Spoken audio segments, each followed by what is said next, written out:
Hello बच्चों, good morning. कैसे हैं आप लोग? तो आज से हम कक्षा 10 के लिए जो टेक्स्ट पोर्शन है, अपना जो पाठ्य पुस्तक है, उसमें जो कोर्स दिया हुआ है उसको प्रारंभ करने वाले हैं। इसी परिप्रेक्ष्य में या इसी क्रम में जो हमारा पहला पाठ है वो है सूरदास। देख सकते हैं आप लोग स्क्रीन पर। जो हमारा पहला पाठ है वो है सूरदास।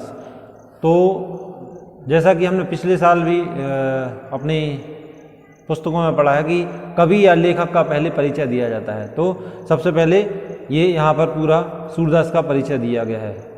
तो आइए हम पहले से पढ़ लेते हैं और अपने पाठ को प्रारंभ करते हैं। सूरदास का जन्म 1478 ईस्वी में माना जाता है। एक मान्यता के अनुसार उनका जन्म मथुरा के निकट रोनकता या रेणुका क्षेत्र में हुआ, जबकि दूसरी मान्यता के अनुसार उनका जन्म दिल्ली के पास सीही नामक गांव में हुआ। ये इस चीज़ को आपको नोट कर लेना है कि 1478 में उनका जन्म हुआ और उनका जन्म स्थान दिल्ली के पास सीही नामक गांव है। ठीक है। महाप्रभु वल्लभाचार्य के शिष्य सूरदास अष्टछाप के कवियों में सर्वाधिक प्रसिद्ध हैं। जो महाकवि वल्लभाचार्य हैं वो इनके गुरु माने गए हैं।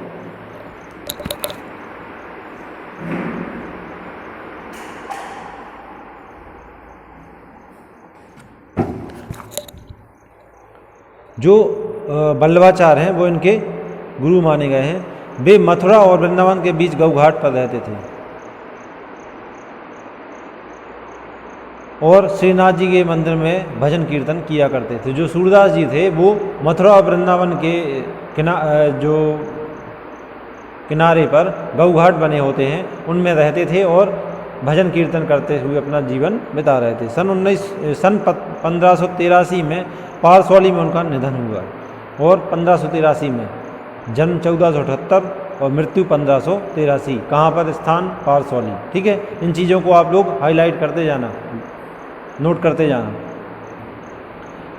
उनके 3 ग्रंथ सूरसागर, साहित्य लहरी और सूरसारावली में सूरसागर ही सर्वाधिक लोकप्रिय हुआ। सूरदास जी ने 3 ग्रंथ लिखे थे। इनके नाम भी आप लोगों को याद होने चाहिए। ये या तो ऑब्जेक्टिव में पूछे जाते हैं या फिर ब्लैंक्स में पूछे जाते हैं, इसलिए सूरसागर, साहित्य लहरी और सूरसारावली, ये 3 ग्रंथ इनको याद रखें आप लोग। खेती और पशुपालन वाले भारतीय समाज का दैनिक अंतरंग चित्र और मनुष्य की स्वाभाविक वृत्तियों का चित्रण सूर की कविता में मिलता है। सूर मतलब सूरदास की कविताओं का विषय क्या था? भारतीय समाज का दैनिक चित्रण और मनुष्य की स्वाभाविक वृत्ति मतलब स्वभाव का चित्रण। ये उनके 2 विषय थे जो अपनी कविताओं में वो समाहित किया करते थे। सूर वात्सल्य और श्रृंगार के श्रेष्ठ कवि माने जाते हैं। जो इनके रस थे वो क्या थे? प्रमुख रस वात्सल्य रस और श्रृंगार रस। कृष्ण और गोपियों का प्रेम सहज मानवीय प्रेम की प्रतिष्ठा करता है। सूर ने मानव प्रेम की गाथा के माध्यम से सामान्य मनुष्यों को हीनता के बोध से मुक्त किया, उनमें जीने की ललक पैदा की। उनकी कविता में ब्रजभाषा का निखरा हुआ रूप है, वह चली आ रही लोक गीतों की परंपरा की श्रेष्ठ कड़ी है। इस तरह ये उनका जीवन परिचय है। आइए हम अब पाठ शुरू करते हैं। ये इस पाठ में सबसे पहले सूर्य के पद दिए गए हैं, तो इन पदों की व्याख्या हम यहाँ पर देखेंगे। पहले इनका हम लयबद्ध वाचन करेंगे, पहले इनको पढ़ेंगे लय पूर्ण तरीके से। ऊधो तुम हो अति बड़ भागी, अपरस रहत स्नेह लगाते नाहिन मन अनुरागी। पुर इन्हीं पात रहत जल भीतर, तारस देह न दागी। ज्यों जल माह तेल की गागरी, बूंद न ताको लागी। प्रीति नदी में पाऊँ न बौर्यो, दृष्टि न रूप परागी। सूरदास अबला हम भोगी, गुर चाटी ज्यों पागी। तो जैसा कि हमारी परंपरा है या फिर लिखा जाता है, तो किसी भी काव्य में सबसे पहले व्याख्या करने के पहले उसका संदर्भ और प्रसंग दिया जाता है। तो संदर्भ क्या होगा? प्रस्तुत पद हमारी पाठ्य पुस्तक, कौन सी पाठ्य पुस्तक है आपकी? कौन सी पुस्तक है आप लोगों की? आप लोगों की है ये क्षितिज। देखिए, ठीक है, इसको याद रखें आप लोग, इसको आपको संदर्भ में लिखना पड़ेगा। तो हमारी पाठ्य पुस्तक क्षितिज के पाठ 1 सूरदास से लिया गया है। ठीक है, प्रस्तुत पद हमारी पाठ्य पुस्तक क्षितिज के पाठ 1 सूरदास से लिया गया है। इसके लेखक कौन है? स्वयं सूरदास जी। ठीक है। प्रसंग, यहाँ पर प्रसंग कुछ इस तरह लिखा जाएगा कि बात उस समय की है जब श्री कृष्ण जो है वो मथुरा, श्री कृष्ण जो है अपना गांव छोड़कर, उनका गांव था ब्रज, ब्रज को छोड़कर मथुरा चले जाते हैं। अब जो उनकी प्रिय गोपियां थीं, उनके विरह में, उनके जाने के कारण वो बहुत दुखी हो जाती हैं और वो दिन रात उनके दुख में रोती रहती हैं और अपना जीवन धीरे धीरे अपने जीवन में उदासी लाती रहती हैं। मतलब वो उनकी अनुपस्थिति में या उनके जाने के कारण बहुत उदास रहती हैं। अब जब ये खबर मथुरा में श्री कृष्ण को मिलती है कि मेरे यहाँ आने के बाद गोपियाँ जो हैं वो बहुत दुखी हैं और वो दिन रात मेरे दुख में रोती ही रहती हैं। ठीक है, अपना घर बार छोड़कर उनके इंतज़ार में वो रास्तों पर खड़ी हुई रोती रहती हैं। तो वो क्या करते हैं, उनके वहाँ पर एक मित्र हैं उद्धव। ठीक है, तो वो बहुत ही ज्ञानी हैं, उनको इस चीज़ का ज्ञान है कि परमात्मा ही सबसे ऊपर होता है। यदि जो व्यक्ति परमात्मा से संबंध नहीं बनाता है, मतलब परमात्मा पर विश्वास नहीं रखता है, उनके लिए प्रेम प्रदर्शन नहीं करता है, वो बेकार है। उन्होंने कहा कि उनका ये मानना था कि जो योग है, ईश्वर से संबंध बनाने का जो तरीका है, वो योग ही सबसे महत्वपूर्ण है। वो प्रेम पूर्वक परमात्मा से संबंध बनाने को ठीक नहीं मानते थे, मतलब वो उचित नहीं समझते थे। उनका मानना था कि योग के माध्यम से ही केवल ईश्वर को प्राप्त किया जा सकता है। और ऐसी ही शिक्षा, ऐसी ही बातें वो श्री कृष्ण के सामने करते थे। तो जब श्री कृष्ण को पता चला कि जो गोपियां हैं उनके वियोग में बहुत दुखी हैं, तो ये उद्धव से कहते हैं कि आप जाएं और उनको योग की शिक्षा दें। जैसा आप मुझे बता रहे हो कि परमात्मा को पाने का केवल और केवल एक ही माध्यम है, वो है ध्यान, तपस्या और योग। और जैसा आप नकार रहे हो कि प्रेम के माध्यम से परमात्मा को नहीं प्राप्त किया जा सकता है, तो इसी तरह की शिक्षा जैसी आप मुझे दे रहे हो, वैसे ही शिक्षा आप ब्रज में जाओ और वहाँ पर उन गोपियों को दो जो मेरे वियोग में अपना जीवन खराब कर रही हैं। ठीक है, उनसे आप कहें कि आप मेरा स्मरण छोड़ दें और परमात्मा का ध्यान लगाएं, जिससे आपको इस संसार से मुक्ति मिलेगी। ठीक है, तो आइए हम पढ़ते जाते हैं और इसका अर्थ करेंगे। ठीक है, पढ़ते हुए एक एक लाइन पढ़ेंगे और इसका अर्थ करते जाएंगे। उद्धव तुम हो अति बड़भागी। जब उद्धव गोपियों के पास पहुंचते हैं ब्रज में और उनसे कहते हैं कि मुझे श्री कृष्ण ने भेजा है आप लोगों को समझाने के लिए, तो गोपियाँ क्या कहती हैं, यहाँ पर यही बताया गया है। उद्धव तुम हो अति बड़भागी। उद्धव तुम तो बड़े ही भाग्यवान हो। बड़भागी मतलब भाग्यवान। तुम तो मतलब तुम हो मतलब हो, अति मतलब बहुत, बड़भागी मतलब भाग्यवान, तुम बहुत भाग्यवान हो। अपरस रहत स्नेह लगाते नाहिन मन अनुरागी। तुम तो श्री कृष्ण के पास रहते हो, फिर भी श्री कृष्ण का एक भी धागा तुम्हें छू नहीं पाया है। अपरस, अपरस का यहाँ मीनिंग दिया होगा,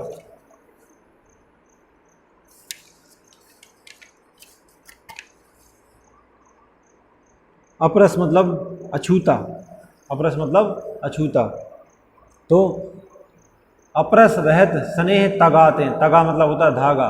नाहिन मन अनुरागी, तुम तो श्री कृष्ण के पास इतने समय से रह रहे हो, लेकिन उनका तो उनके वस्त्रों का तो एक धागा भी तुम्हें छू नहीं पाया है। मतलब जिस प्रकार तुम उनके पास रहे हो, तुम्हारा उनमें प्रेम उत्पन्न हो जाना चाहिए था, ऐसा उन्होंने उद्धव से कहा।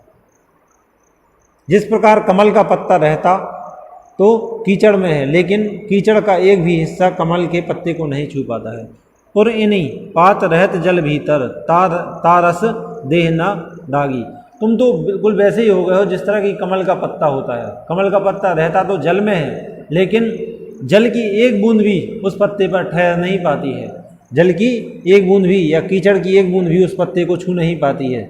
जैसे ही आप उस पर पानी डालोगे वो अपने आप उस पानी को गिरा देगा। ठीक है, ये जल में रहने वाले कमल के पत्ते की फितरत होती है, गुण होता है उसका। ठीक है, तो यहाँ पर गोपियों ने उद्धव की तुलना किससे, कमल के उस पत्ते से की है, जो रहता तो जल में है लेकिन जल की एक बूंद भी, उस कीचड़ की एक बूंद भी उसमें उसको छू नहीं पाती है। वैसे ही तुम भी हो कि रहे तो श्री कृष्ण के पास हो लेकिन उनका बिल्कुल भी असर तुम्हारे ऊपर नहीं आया है। उनका एक धागा भी, मतलब उनके कपड़ों का एक धागा, वस्त्रों का एक धागा भी तुम छू नहीं पाए हो।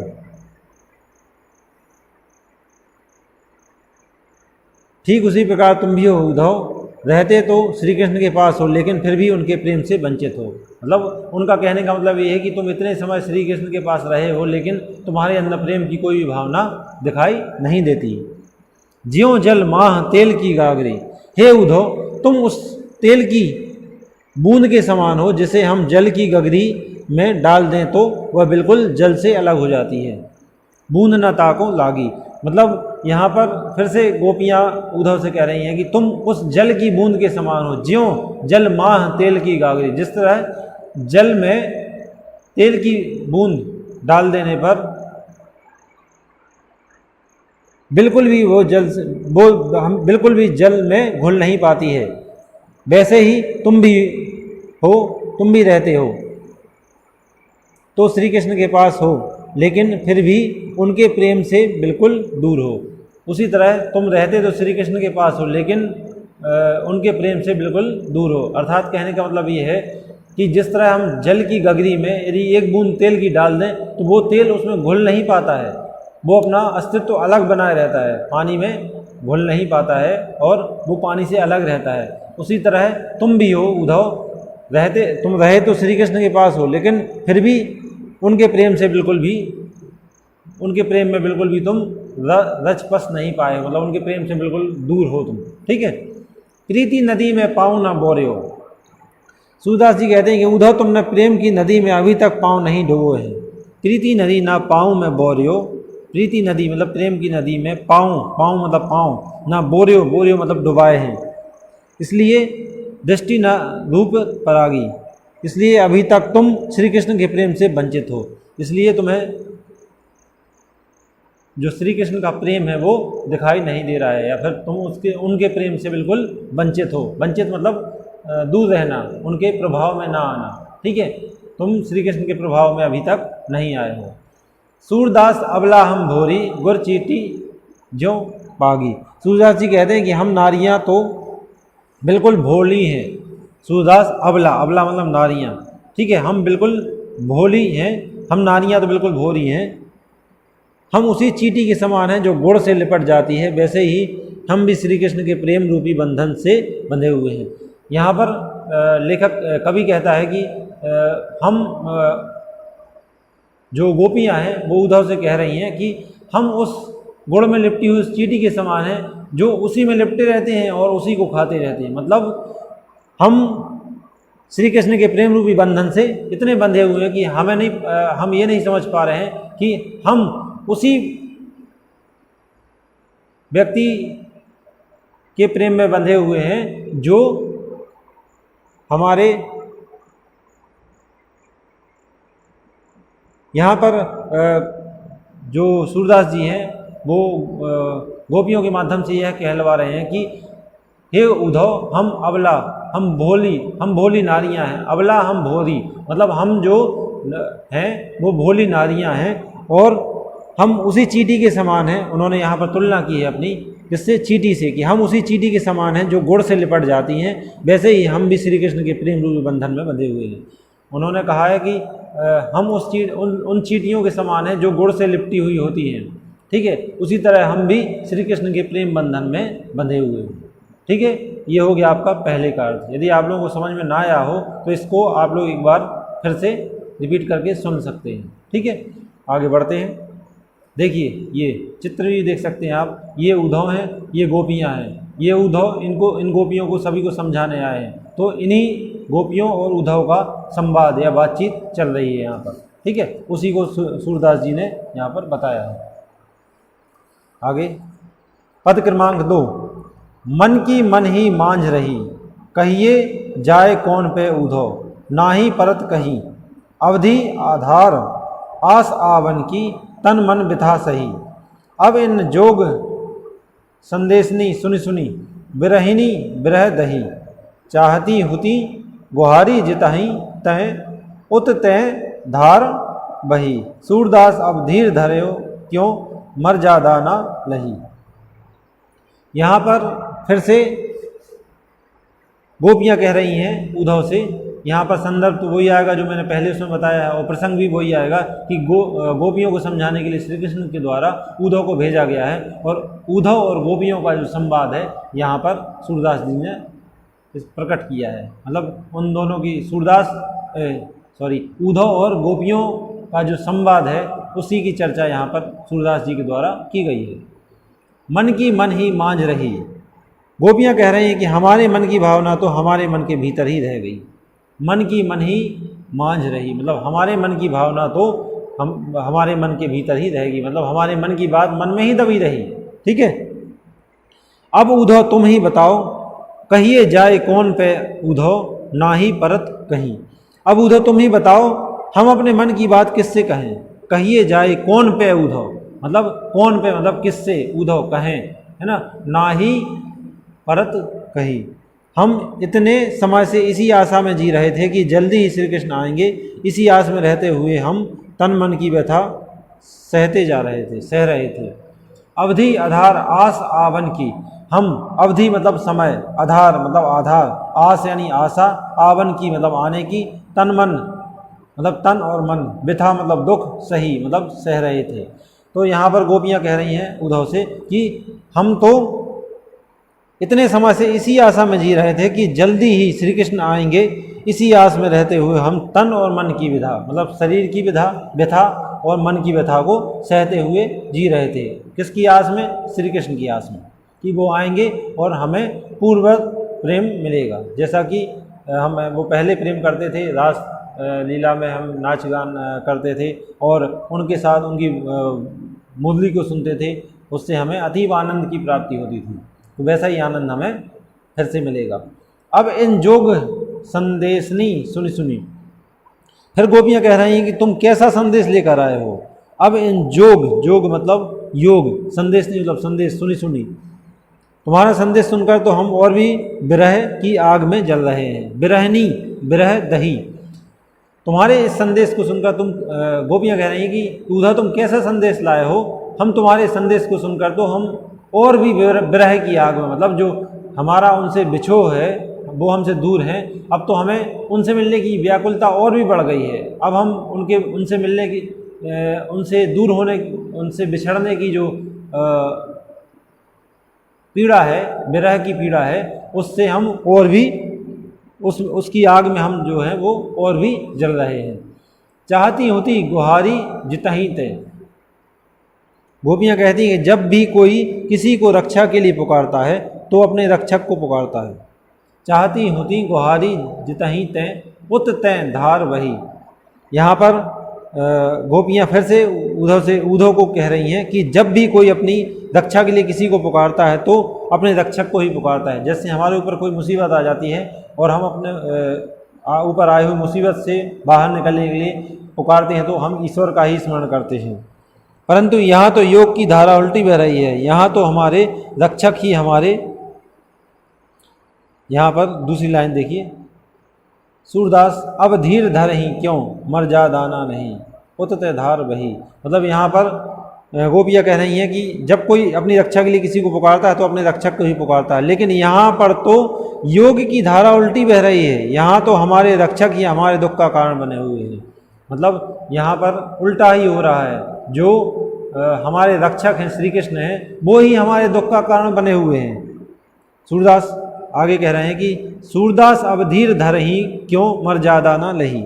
सूरदास कहते हैं कि गोपियाँ कहती हैं कि हम इंतजार ही क्यों करें जब तक अब उनके आने की आशा ही नहीं रही, जब कि उनके आने की आशा ही नहीं है। सूरदास अब धीर धरे ही क्यों, हम धीरज क्यों धरें, हम उनका इंतजार क्यों करें, मर जादा ना रही, जब उनके आने की कोई उम्मीद ही या आशा ही नहीं है।